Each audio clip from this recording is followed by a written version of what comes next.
बात को लेकर के समझना ये जरूरी है कि जब संसद में ये चल रहा था तो संसद सिर्फ एक मुद्दे पर डिस्कशन हो पाया, वो था ओबीसी वाला मामला कि हर राज्य अपना ओबीसी का कार्ड खुद तैयार कर पाए।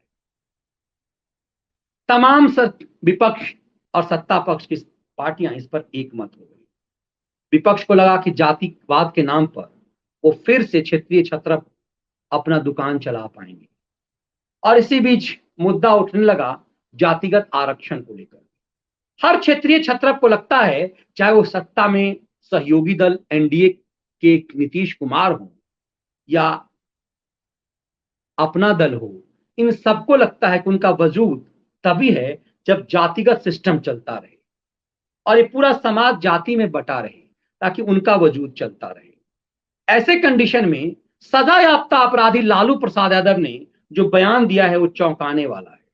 लालू प्रसाद यादव 4 मामले में सजा याफ्ता हैं और ये जीवन छोटा पड़ जाएगा उनका सजा काटने के लिए। 5वें मामले में चार्जेस फ्रेम है, अंतिम घड़ी की सुनवाई चल रही है और अगले सितंबर महीने में संभावना है कि इस मामले में अंतिम फैसला आएगा। और ये सबसे बड़ा मामला है, ये सबसे बड़ा घोटाला है जिसमें लालू की सजा लगभग तय है, क्योंकि जिस दूसरे मामले में हुई है। ये वही मामला है, डोरंडा वाला मामला, जिसमें लालू प्रसाद यादव पर आरोप है कि इनकी टीम ने जो षड्यंत्र रचा उसमें गाय भैंस सबको स्कूटर से और ऑटो से ढोया गया था। ये सबसे बड़ा मजाक का मामला है, तो लालू को इसमें सजा तो तय है।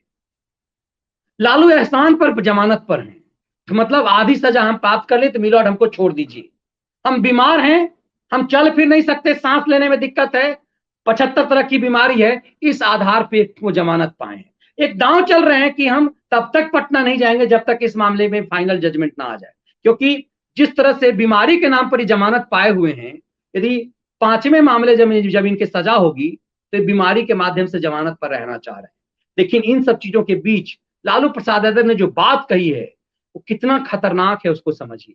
सरकार ने आज साफ कर दिया कि 2021 में का जो प्रपोजल है, जो जनगणना 2021 में होना था, 2011 के बाद 2021 में अप्रैल में जनगणना होना था, लेकिन कोविड के सेकंड वेव के कारण जनगणना शुरू नहीं हो पाया।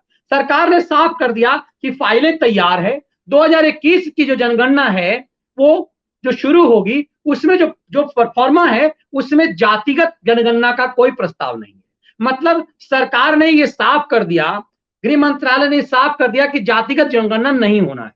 तो पता है क्षेत्रीय छत्रपों को कि जातिगत जनगणना होना नहीं है, तो फिर उन्माद क्या करना है। नीतीश कुमार ने अलग स्यापा किया है कि जातिगत जनगणना होना चाहिए। लालू यादव ने सोचा कि कैसे इस महफिल को लूटा जा सके। क्यों? क्योंकि जो तीसरा मोर्चा बनाने के लिए एक सजा याफ्ता दूसरे अपराधी जो हैं ओम प्रकाश चौटाला 10 सजा पा करके वापस आए हैं, राजनीति उनको करनी है, लेकिन अभी वो चुनाव नहीं लड़ सकते सुप्रीम कोर्ट के रूल के मुताबिक। 6 साल अगले 6 साल तक वो चुनाव नहीं लड़ सकते।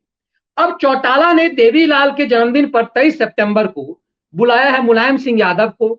इन तमाम लोगों को बुला करके, मुलायम सिंह यादव होंगे, देवेगौड़ा होंगे, लेकिन लालू को नहीं बुलाया है। ऐसे में लालू को लग रहा है कि तीसरे मोर्चे से उन्हें खारिज किया जा रहा है, तो जातियों के सबसे बड़ा नेता बने। लालू ने एक खतरनाक बात कह दी है और उन्होंने कहा है कि ये पूरे देश से हम आग्रह करते हैं कि आप इस चुनाव के दौरान किसी भी ढंग से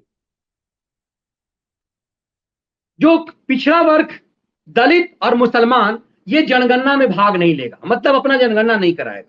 एक तरह से विद्रोह का दांव चला है लालू प्रसाद यादव। आप ओबीसी की बात करते हैं, दलितों का तो जनगणना में नाम होता है, मुसलमानों का तो नाम आंकड़े बनते हैं।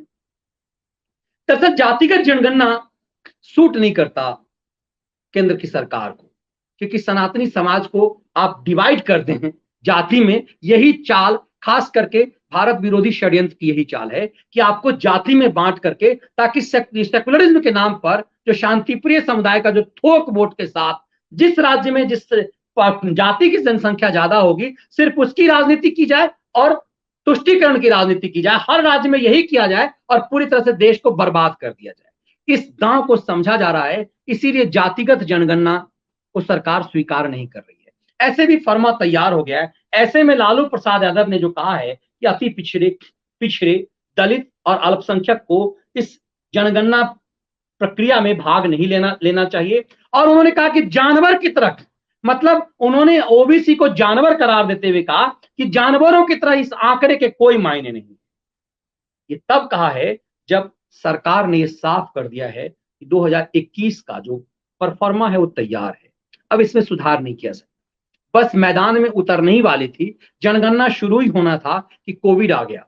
1 अप्रैल से जनगणना शुरू होना था, मार्च के आखिरी हफ्ते में कोविड आ गया। तो मतलब पूरी तैयारी हो चुकी हुई है, इसीलिए नए सिरे से अब कोई फाइल नहीं बननी है, तो जनगणना 2021 के नाम पर ही होगा और ऐसे कंडीशन में जातिगत जनगणना नहीं होगा। ये क्षेत्रीय छत्रपों को लग गया है कि इनका वजूद यदि जातिगत आधार पर जनगणना नहीं हुआ, यदि जाति की राजनीति नहीं हुई, तो ये पूरी तरह से तबाही ला देगा। इनका पूरा पॉलिटिकल करियर ये जाति के नाम पर, अपने परिवार के लिए, जो ये जाति के नाम पर राजनीति तो करते हैं लेकिन अपने परिवार के लिए करते हैं। लालू प्रसाद यादव की पूरी राजनीति सिर्फ अपने 7 बेटी और 2 बेटे के लिए रहा, इसीलिए उनके जितने भी कुनबे के लोग थे सबने उनका साथ छोड़ दिया। मुलायम की राजनीति उससे थोड़ी आगे बढ़ करके रही, अपने संयुक्त परिवार तक रही। लालू संयुक्त परिवार तक भी नहीं गए, बस अपने बेटे और बेटियों तक सीमित रहे। ये तमाम चौटाला परिवारों का भी वही हाल है। इन लोगों ने जाति के नाम पर राजनीति तो की, लेकिन उसका दायरा सिर्फ अपने परिवार तक लूट कर रखा, जिसमें तमाम लोगों पे भ्रष्टाचार का मामला है। इसीलिए समझा जा सकता है कि लालू प्रसाद यादव का यह मामला इतना खतरनाक है और इस जातिगत जनगणना के बीच